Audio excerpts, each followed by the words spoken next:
jannada dhexdeeda suuq baa ku yaalla suuqa aljumuca la yidhaah suuqaa bay helal jannuhu iskugu imanayaan buu rasuulku yidhi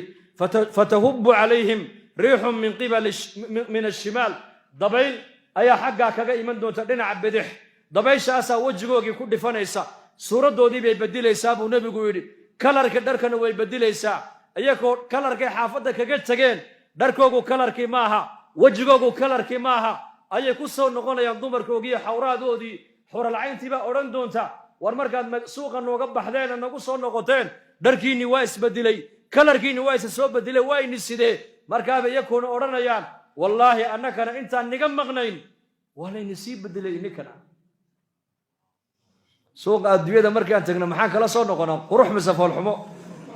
boosboos baad kala soo noqon iyo cawlaan iyo siigo iyo dhafoorkaaga dhaf baa ka muuqanaya markiiba suuqa jannada ku yaallana qurux baad la soo noqon qurux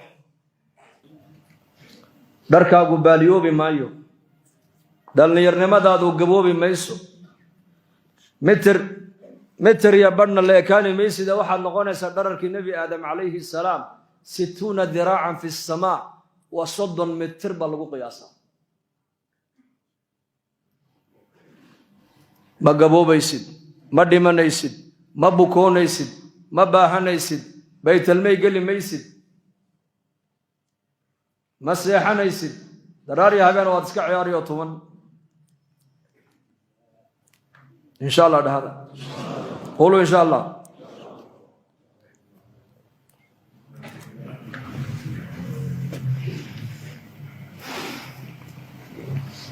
haweenka jannada nabigeennaa ka sheekeeyey calayhi salaatu wassalaam nisaa aljanna haweenka jannada muuminka loogu diyaariyey buu rasuulku yidhi mid ka mida iyo ka haweenka jannada muuminka loogu diyaariyey mid ka mida buu nebigu yidhi haddii adduunyada u soo bixi lahayd oo adduunka loo soo saari lahaa udgoonka jidhkayga ka soo baxaya buu nebigu yidhi ayaa samada iyo cirka isqabsan lahaa buu rasuulku yidhi gabadha muuminadda ee jannada galayse muuminka jannada loogu diyaariyey hadday adduunyada u soo bixi lahayd oy dhoolla caddayn lahaydna iftiinka iligeyga ka soo baxa ayaa cadcadda iftiinkayga shiiqin lahaa buu rasuulku yidhi xawralcaynta ka mida faryaradeedaa yar buu nebigu yidhi hadday adduunyada u soo saari lahayd ragga adduunka ku nool oo dhan baa fitnoobi lahaayoo biyuhu ka iman lahaayeen buu rasuulku yidhi marada yare madaxa ku sidato waa masarka yar madaxa ku sidato ayaa adduunyadoo dhan waxa dulyaaloo dhan ka khayr badan buu rasuulku yidhi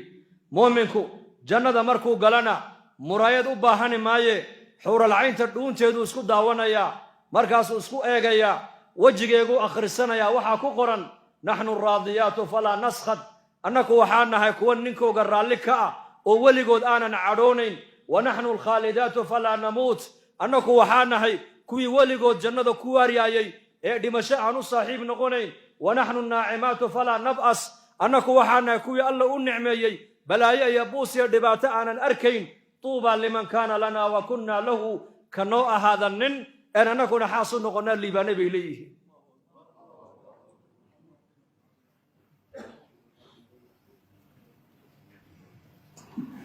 ibnu cabbaas allaha raalli ka noqday isaga iyo aabihiibe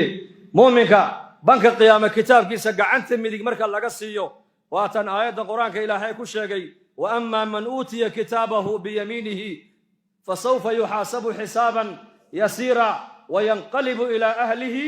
masruura ehelkaagu kuwan adduunka aad ku haysata maaha ehelkan adduunyada aad ku haysato ibtilaa baa laguu siiyey ikhtibaar waa lagugu eegayaa inay ilaahay taacaddiisa ku seejiyaan iyo inaad taacadda ilaahay aad ku fulisid baa lagugu eegayaa laakiin ehelkaaga runtu waxa weeyaan waa ka maalinka qiyaamaha muuminka gacanta midig kitaabka marka laga siiyo ee xisaab yaroo fudud la xisaabiyo markaabuu u gadoomayaa baa ilaahay yidhi ehelkiisii oo sugaya ayuu xaggooga u noqonayaa buu ilaahay yidhi albaabka jannaday joogaanay ku sugayaan baa la yidhi albaabkay ku sugayaan kitaabkiisii buu gacanta midig ka qaatay xisaab fudud baa la fudaydiyey xisaab fudud waa maxay lama baadhbaadhin buuggiisii lama baadhba haddii la baadhbaadho waa khatar ilaahay baa asturay oo naxariistiisii buu huwiyey addoon baa lala soo keliyoobi doonaa banka qiyaama buu nebigu yidhi oo la odhan doonaa adiga rabbi baa kuu yeedhaye soo kac markaasaa ilaahay caza wajalla sitrigiisaa ilaahay huwini doonaa markaasuu ilaahay addoonka uu la hadlayaa hadalka addoonkiiyo rabbigiisa dhex maraya makhluuqu maqli maayaan malaa'igtu maqli maayaan muqarrabiintu maqli maayaan waa laga qarinayaa waxa uu ilaahay qirsiin doonaa dunuubtii adduunka dusheeda addoonkan uu ku qarsanayay baa ilaahay u sheegi doonaa markaasuu ilaahay odhan doonaa addoonkaygiiyow dembigii caynkaas iyo caynkaa ahaa ee maalin heblaayo halkaa aad ku samayseen ma xasuusan tahay markaasuu leeyahay haa markaa buu ilaahay odhan doonaa adduunka dusheedana waan ku asturay maantana waa kuu dembi dhaafay kitaabkiisaa gacanta midig laga siinayaa deedna xaggaayo jannadu u ordaya markaas allah inaga dhigo kuwaas maydaan dembi lahayn muu inagu jiraa may macsuumiin ma nihin dembi uu naga dhacayaa laakiin naxariista ilaahay baa ballaadhan ilaahay naxariistiisaan rajaynaynaa mar walba ka quusan mayno dadkana ka quudin mayno naxariista ilaahay dadkana ka quusin mayno muuminka markaa kitaabka la siiyo ehelkiisii buu ku noqonayaa ibnu cabbaas radia allaahu canhuma ayaa yidhi mid kasta oo kitaabka gacanta midig laga siiyey xawraadiisii baa iridda u taagan oo sugaysa markaa buu daymoonayaa daymashada oo keliya ayaa qaadanaysaa la yidhi 70 sannadood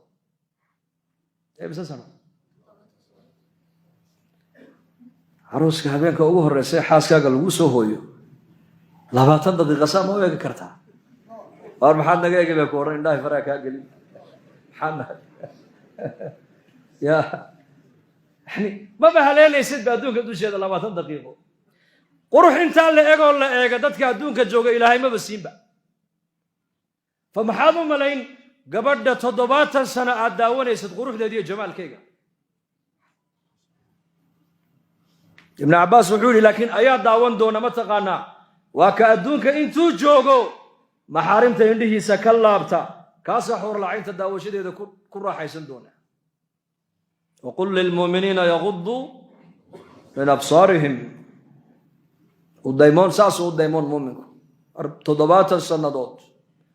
tucaaniquhu wa yucaaniquha ku boodi marka iyadna way ku soo boodi mucaanaqada waa qooroqooraynta